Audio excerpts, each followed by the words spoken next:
नमस्कार। जय माँ गिरिजा। सभी दर्शकों को ही संक्रांति पर्व की बहुत बहुत शुभकामनाएं। और आप सभी लोग मेरे इस YouTube चैनल के माध्यम से देख रहे हैं और कई लोग विविध प्रकार के प्रश्नों को भी कर रहे हैं। आज कुछ मातृशक्तियों के कुछ प्रश्न मेरे पास आए हैं और जो उन्होंने कथा भागवत के माध्यम से भी मुझसे समय समय पर पूछे हैं।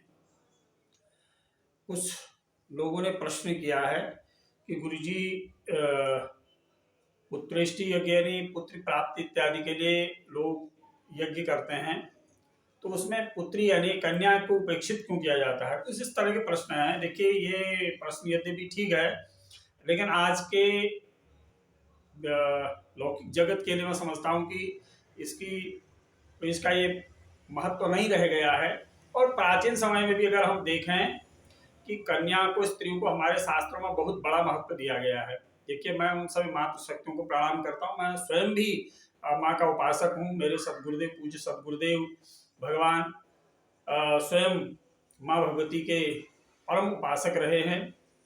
तो मेरा मानना यह है कि देखिए, हमारे यहाँ शास्त्र में, सनातन धर्म में हमारे यहाँ शक्ति को सबसे बड़ा माना गया है। यत्र नार्यस्तु पूज्यन्ते रमन्ते तत्र देवता। जहाँ नारी का सम्मान होता है, नारी को सम्मान दिया जाता है, नारी की पूजा होती है, वहीं पर देवताओं का वास होता है। देखिए, कन्या का जन्म होता है। हम कोई भी यज्ञ करते हैं, बिना कन्या पूजन के कोई भी यज्ञ संपन्न नहीं होता।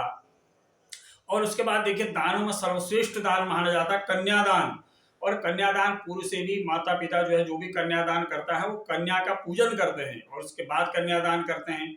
और जब वो दूसरे कुल में जाती है तो वहां उसको लक्ष्मी रूप मान करके उसको माना जाता है। यानी हम देखें कि पुराणों में भी सबसे बड़ा मंत्र, या देवी सर्वभूतेषु शक्ति रूपेण संस्थिता नमस्तस्यै नमस्तस्यै नमस्तस्यै नमो नमः कह करके शक्ति की महत्ता को बहुत बड़ा रूप दिया गया है। उसकी महत्ता का मुक्तकंठ से गायन किया गया है। विद्या समस्तास्तव देवी भेदास्त्रयः समस्ता सकला जगत्सु त्वयैकया पूरितमम्बयेत का ते स्तुतिस्तव्य परा परोक्ति। तो जगत्सु सकलास्त्रयः समस्तास्तव देवी भेदाः। संसार की समस्त देवता कहते हैं, ऋषि लोग कहते हैं, माँ संसार की जितनी भी स्त्रियां हैं वो सब आपका स्वरूप हैं।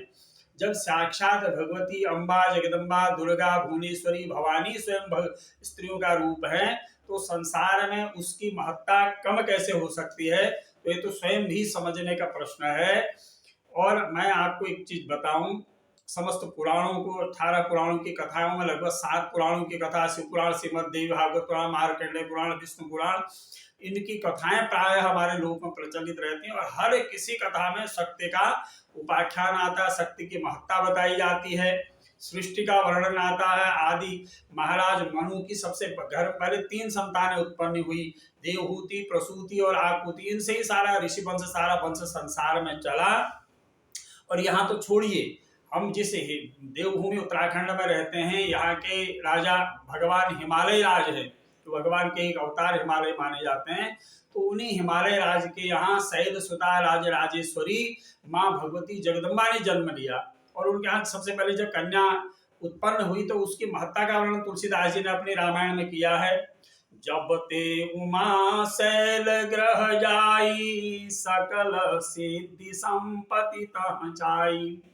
मतलब जब से उमा पार्वती जी ने हिमालय राज के यहाँ जन्म लिया तो सारी सिद्धियां उनके घर में चली आई। अणिमा, लगिमा, प्राप्ति, पराकाम, ईशत्व, वसित्व आदि सब सिद्धियां उनके घर में छा गई। तो यानी हमारे यहाँ कन्या के उत्पन्न होने पर, कन्या के जन्म होने पर बहुत बड़ा उत्सव मनाया जाता है। आज भी कथनचित कुछ लोग ऐसे हो सकते हैं जो कन्या के जन्म लेने पर थोड़ी सी उदासीनता या उनको ज्यादा प्रसन्नता न हो, लेकिन आज के युगों में भी कन्या का बहुत बड़ा महत्व है। जिस घर में कन्या का जन्म होता है, देखिए, कन्या दोनों कुलों का उद्धार करती है।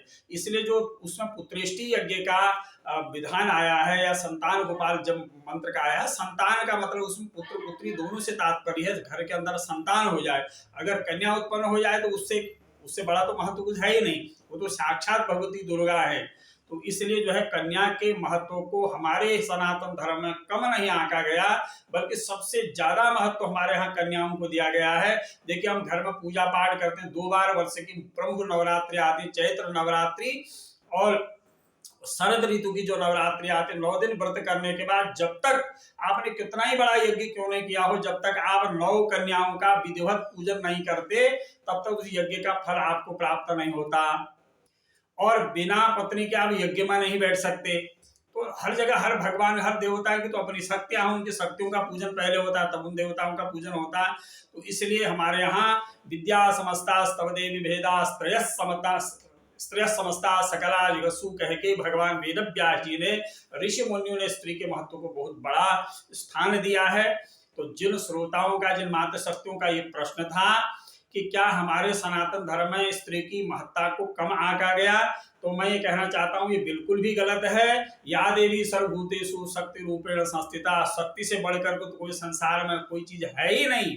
तो इसलिए शक्ति ही सर्वोपरि है। तो समस्त संसार की जो भी स्त्रियां हैं वो साक्षात मां भगवती का स्वरूप हैं, ऐसा मान करके सबको उनका आदर करना चाहिए। जहां नारियों का सम्मान होगा, पूजन होगा, वही देवताओं का वास होगा, वही रिद्धि सिद्धियां आएंगी। और अधिक जानकारी के लिए आप लोग मेरे YouTube चैनल को देखते रहते हैं, सब्सक्राइब करिए, ज़्यादा से ज़्यादा शेयर करिए।